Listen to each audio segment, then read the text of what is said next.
Hello, everybody, and welcome to another episode of Living in Switzerland. The series is brought to you by Rigby. We are a staffing and project services company based in Zurich. If you or anyone you know of is looking for a new role in Switzerland, or if you're looking to hire, let us know. We'd be happy to help. The best way to do that is by going to rigby.ch/apply and filling out the form. Then, if we have anything that might be of interest, we'll gladly let you know. All right, in this episode, we'll be speaking once again with Anita Lehmann, who joined us for episode 19. Anita is a multi-award-winning author of 9 books for children and adults, with her picture book Slobber, Slobber, Kiss, Kiss shortlisted for the German Children's Literature Prize in 2020. Born and raised in Bern, and with an MA in Economic and Social History from the University of Geneva, Anita has lived and worked in all kinds of interesting places like the Galapagos Islands and Taiwan, before making Cambridge in the UK her home. Since a few of our listeners are either based in Geneva already or thinking of moving there, we thought it might be nice this time to look towards the French-speaking part of the country and to speak with Anita about Geneva and her most recent book, The Geneva Chronicles, which was published in spring 2022. Anita, welcome back. Thank you, Daniel. Nice to be back. Okay, well, could you begin by telling us a little bit about your history with the Swiss Romande and Geneva in particular? Yes, sure. So I am Swiss by origin. I grew up in Bern, so in the German-speaking part. But one of the cool things that I like about Switzerland is that you can go and live and study in different languages in the same country. So I decided I wanted to study in French in Geneva. So I went to live in Geneva to study social and economic history.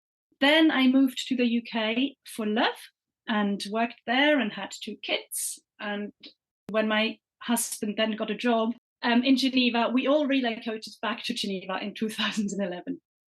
So the student experience was quite different and quite unlike the family experience of the city. Mm-hmm. It was basically a bit like moving to a new city altogether, because suddenly all the things that you worry about when you're a student become kind of irrelevant. And things like, oh, can I get on this bus with this pushchair?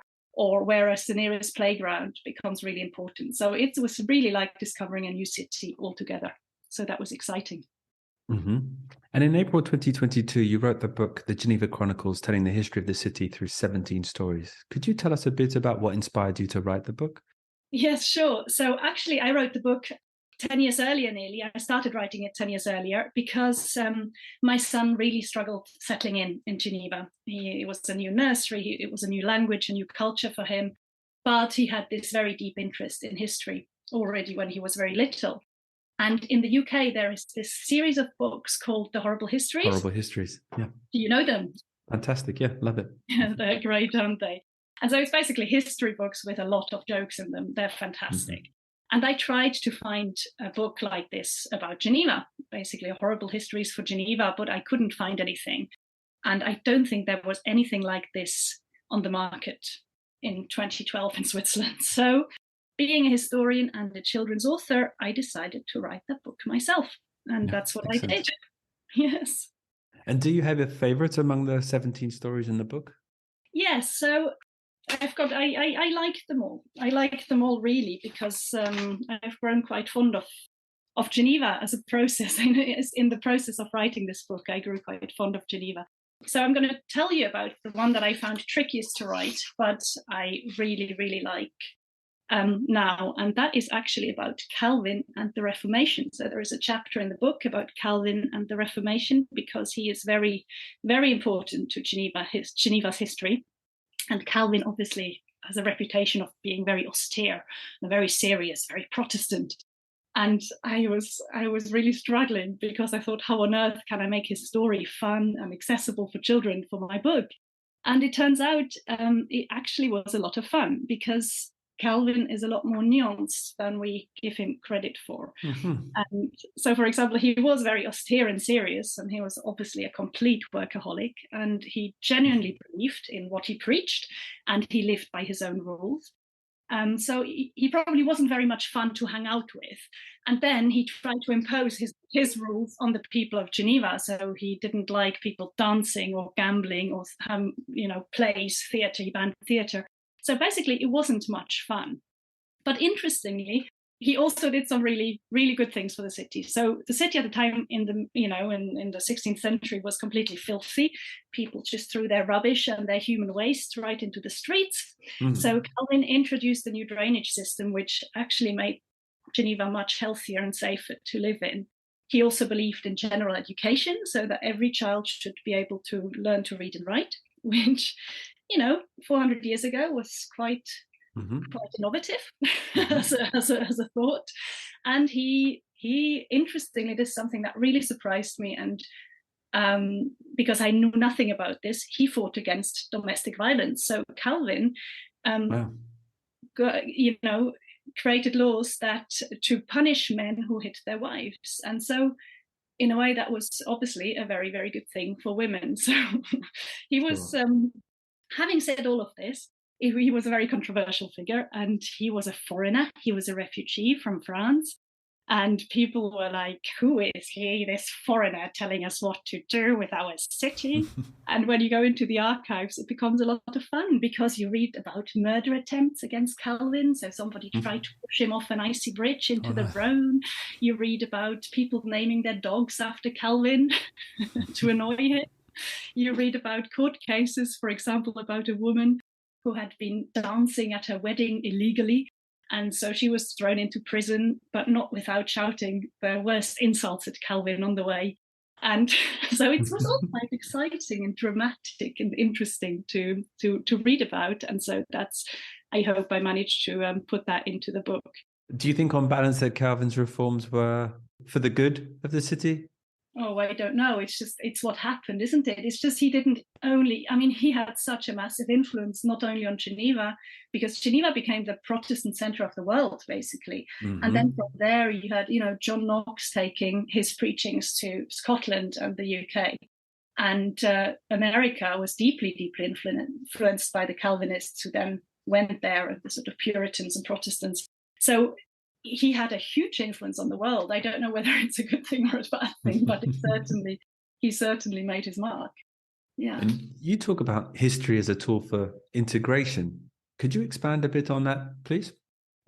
So I talked about this earlier with regards to my son settling into Geneva and history helping him to find his way and to grow his roots there. And let me just go back a little bit, because there are these studies about the importance of family history for children. So, for example, those little family stories people tell each other, where, the time dad was naughty and stole sweets from the sweet shop, or how granny and granddad met or got married. All these little stories are actually It was only once. Is that right? What happened? Yes.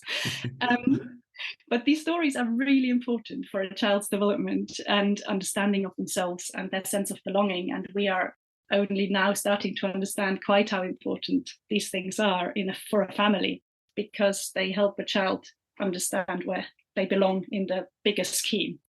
And in my mind, I think the same applies to places.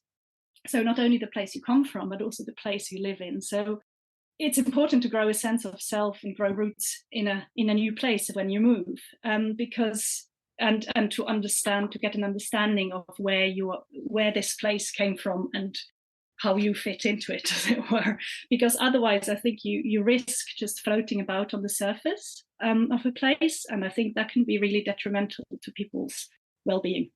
And humans are social creatures, so I think it's a basic human need to feel part of something bigger than ourselves. And so for me, understanding a place's history is such a powerful tool for integration. And I think it's very, very much underestimated by a lot of people. So this was my aim with this book, is to tell kids true stories about the city or the place they live in. Whether they've always lived in Geneva or whether they're new to the place doesn't really matter. So small stories and big stories about things they see on a daily basis. And I think it can be very powerful and empowering for a child. And how about the creative process, Anita, and how you structured the book? Could you tell us a bit about that, please? Yes, I had a lot of fun making this book, creating this book. It took quite a while for me to work out how I was going to structure it. But it started with a visit to the Archaeology Museum in Geneva. Mm-hmm. And in that museum, it's right underneath the cathedral, and you can see all the different layers of the history of Geneva. And in there, I found the skeleton of a 2,000-year-old Celtic chieftain. And that chieftain is from a tribe called the Allobroges. So that's a tribe that lived in Geneva at the time. And Allobroges translated means the people from elsewhere. Now I thought, given Geneva's international character, a chieftain from a people from elsewhere who is buried in the heart of the city and has witnessed everything that has happened there over the past 2,000 years would simply make the perfect narrator for this book. And so I called him Allo the Allobroge, and he is the narrator of the book. And in the museum, there are also remains of a horse. So I gave Allo a smart horse as a sidekick. And so these two basically give you the thread through the book. So they take the reader on a journey through the history of Geneva. And so in the book, I then built it up from 2,000 years ago to the modern day via a tsunami on Lake Geneva, the time of the medieval fairs, and the Maison Tavel, which is one of the only surviving medieval houses in Geneva, as the surprisingly fun chapter on the Reformation and Calvin. And then going through the 18th, 19th, and 20th century with people such as Rousseau and Voltaire and Germaine de Staël, Mary Shelley and Frankenstein, and Henri Dunant, who was the founder of the Red Cross and the first Nobel Prize winner. And then finishing off with the story of the UN and CERN. So yes, for me, it was important in terms of building the book that all the stories were visitable, as it were, and seeable. So all the things that I talk about in the book can be gone to see. So you can go and visit the Château de Coppet, the castle in Coppet, where Germaine de Staël lives, Voltaire's house, which is now a museum. You can go on a trail to see all the things that Rousseau did in Geneva. The UN, obviously, you can visit. CERN, the Maison Tavel is now the History Museum in Geneva. The cathedral, you can even visit Allo the Allobroge in the Archaeology Museum underneath the cathedral. And then Pierre Vazin, the illustrator, he took the whole thing to a new level in terms of seeing things. Beautiful illustrations. Yes, he did a wonderful job on there. And he used... for example, there's a painting when I talk about when Geneva became Swiss. So when the Swiss Confederates appeared on a boat in the Port Noir harbor. So there is a painting of that in the Art and History Museum in Geneva. And Pierre basically just gave it its own comic spin. So he used that painting. So if you go to the Art and History Museum, you will see the same picture basically, but in a slightly different interpretation. And what are your favourite parts of Geneva? Are there any places to visit in particular that you would point out? And there are so many places that I like about Geneva. I'm very much a water person, so I love, and Geneva has a lot of water. So I love the Bains de Paquis, which is baths built onto the lake. Do you know them? Have you been? Sure, yeah. Yeah. And in the winter, they have a sauna there. And so you can go in the sauna and jump into the cold lake. And then afterwards, you can have a fondue right there. There is a little restaurant. And in winter, they serve fondue. And it's one of the best experiences for me in all of Switzerland, I think, to have a sauna followed by a fondue in the Bains de Paquis. And do you dive into the lake in winter? Oh, yes. You're very brave. After a sauna visit, you need to cool down, no? Yeah. So they say, but it's easier said than done. That's true. It's not always. I didn't always do it. Sometimes you also can just cool off. Depends how you feel. Yeah, but there are people who swim all year round. There is the New Year's swim in Geneva. It's very, very famous. It's a Christmas swim, I think. I'm not sure now. Here in Zurich as well. Yeah. Yes, and then the second place I'd like to mention is the Jonction, which is my second favorite part of Geneva. Is basically where the River Rhone meets the River Arve, and the Arve comes with a lot of sediments from the mountains, and the Rhone is all clear and turquoise and very beautiful and blue. And you have these two colors, because where the rivers merge, you have the sort of colors merging into each other. And it's a pretty magical place, actually. It used to be a huge tourist attraction in the 19th century, and then it kind of got forgotten about. So it's not very well known now, but I highly recommend a visit to the Well, that's a great tip, definitely. Yeah. And is there any advice that you would share with someone thinking about relocating to Geneva or the surrounding area to help them to settle in and enjoy life there? Yeah, I think you will know that, Daniel. I think Switzerland it's not always obvious how you can integrate easily, and I think Geneva is no exception to that. So I think there is a lot of proactivity required and a lot of patience. But my personal experience from living in many different places, whether that be Taiwan or Ecuador or the UK or Switzerland, is that curiosity opens doors everywhere. And just whatever you're interested in, language, history, culture, sports, music, join some sort of group or organization, and get involved and be curious, because people love sharing their stories, and people love it when people from elsewhere show an interest. I think it's a really, really big deal for people when that happens, and that will open many, many doors. Yeah, I'd agree. And read the book. Sure, read the book. We'll include a link in the show notes. Actually, Anita, I wanted to ask you, could you let our listeners know, please, where they can find out more about you and the book? Yes, absolutely. So my website, I've got a website. It's www.anita-lehmann.com. And you can get the book in any good bookshop or online on the berkeley.ch website, or on Amazon, if you must. Or on Amazon. All right. Well, thank you very much for joining us, Anita. It's been very interesting. Thank you so much for having me, Daniel. And thanks to you for listening. We'll include links in the show notes to our guest and to further materials about some of the topics that we've spoken about today. If you enjoyed the episode, please leave a review on your favorite podcast platform. Once again, this podcast was brought to you by Rigby. We're a staffing and project services company here in Zurich. If you would like our help either to hire or to be hired, let us know. Best way to do that is by going to rigby.ch/apply and filling out the form. You can also sign up for our newsletter at rigby.ch/newsletter to receive our Living in Switzerland guide. We'll send you one email per month about expat-focused news and jobs in Switzerland. So thanks, and until the next time.